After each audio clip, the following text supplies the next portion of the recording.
بسم اللہ الرحمن الرحیم۔ لیکن اگر پھر بھی انسان اس کی نشانیوں کو جاننا چاہے، سمجھنے کے لیے شوق ہوتا ہے انسان کو، تو کن نشانیوں سے پہچانے کہ لیلۃ القدر کی فلاں رات تھی؟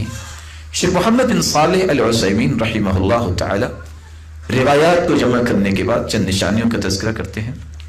لیلۃ القدر کی چند نشانیاں ہیں۔ سب سے پہلی نشانی قوت الاضاءہ والنور فی تلک اللیلہ، اس رات روشنی کچھ انوکھی سی ہوتی ہے، لیکن یہ روشنی شہر میں آپ اس کا اندازہ نہیں کر سکتے، یہاں تو لائٹنگ بھی بہت ہوتی ہے۔ اس روشنی کا اندازہ وہ کر سکتے ہیں جو لوگ شہر میں نہیں، صحرا میں ہیں، بادیہ دیہاتوں میں ہیں، جہاں لائٹنگ نہیں، وہاں اس رات کی روشنی یا نور کا اندازہ کیا جا سکتا ہے۔ دوسری نشانی الطمأنینہ، اس رات جو انسان کو قلبی سکون محسوس ہوتا ہے اور بقیہ کسی رات پہ محسوس نہیں ہوتا۔ انشراح الصدر، شرح صدر انسان کا دل کس طرح خوشی کے ساتھ مسرور ہوتا ہے، کس طرح دل کا سکون انسان کو ملتا ہے جب وہ اس رات کی عبادت کرتا ہے، اور انسان طمأنینت اپنے دل میں محسوس کرتا ہے جو بقیہ راتوں میں محسوس نہیں کرتا۔ تیسری نشانی ان الریاح تکون فیہا ساکنہ، اس رات نہ تو کوئی آندھی آئے گی اور نہ ہی کوئی زلزلہ آئے گا، پرسکون رات، ہوائیں بھی رکی ہوں گی، معمولی جس طرح انسان زندگی میں کبھی محسوس کرتا ہے کہ آج رات کتنی اچھی ہوا اس انداز سے تھی کہ وہ ہوا بھی تھی اور کوئی شور و غل بھی نہیں تھا، اور کتنی پرسکون اور پرسرور تھی، وہ کیفیت اللہ تعالیٰ اس رات میں پیدا کرتے ہیں جو بقیہ راتوں میں نہیں ہوتا۔ بلکہ عبداللہ ابن عباس رضی اللہ تعالیٰ عنہ نے یہ الفاظ استعمال کیے ہیں جو ابن خزیمہ کی روایت ہے، لیلۃ القدر لیلۃ سمحہ، یہ رات بہت ہی پرسکون اور پرکیف رات ہوتی ہے، طلقہ، بالکل آزاد رات، کوئی گھٹن نہیں، کوئی تنگی نہیں، بلکہ انسان کو انتہائی شرح صدر نصیب ہوتا ہے، لا حارہ ولا باردہ، نہ ہی اس میں کوئی زیادہ گرمی کی شدت ہوتی ہے نہ ہی اس میں سردی کی شدت ہوتی ہے، یہ معتدل رات اللہ تعالیٰ نے رکھی ہے۔ تصبح الشمس صبیحتها ضعیفۃ حمراء، اس رات کے بعد جب سورج نکلتا ہے،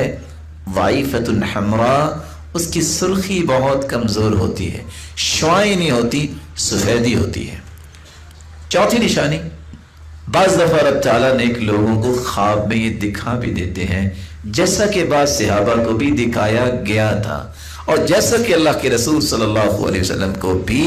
خواب میں دکھا دیا گیا تھا کہ یہ لیلۃ القدر کی رات ہے۔ پانچویں نشانی، اس رات میں قیام کرنے کی لذت پورے رمضان کی راتوں کی لذت کے مقابلے میں بہت زیادہ ہوتی ہے۔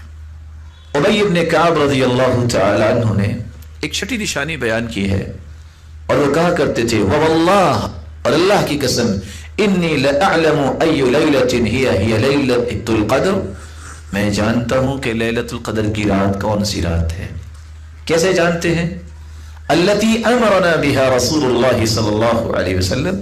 جس رات کے بارے میں اللہ کے رسول نے ہمیں حکم دیا، کس بات کا؟ بِقِيَامِهَا، کہ ہم اس میں قیام کریں، هِيَ لَيْلَةُ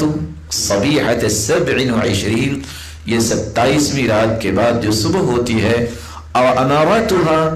اور اس کی نشانی یہ ہے، ان تطلع الشمس فی صبیحۃ یومها بیضاء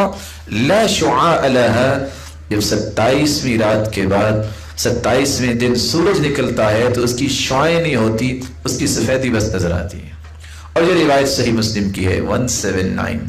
اور ابی بن کعب رضی اللہ تعالیٰ عنہ کی دوسری روایت سنن ابی داود میں 1378 میں یہ الفاظ بھی موجود ہیں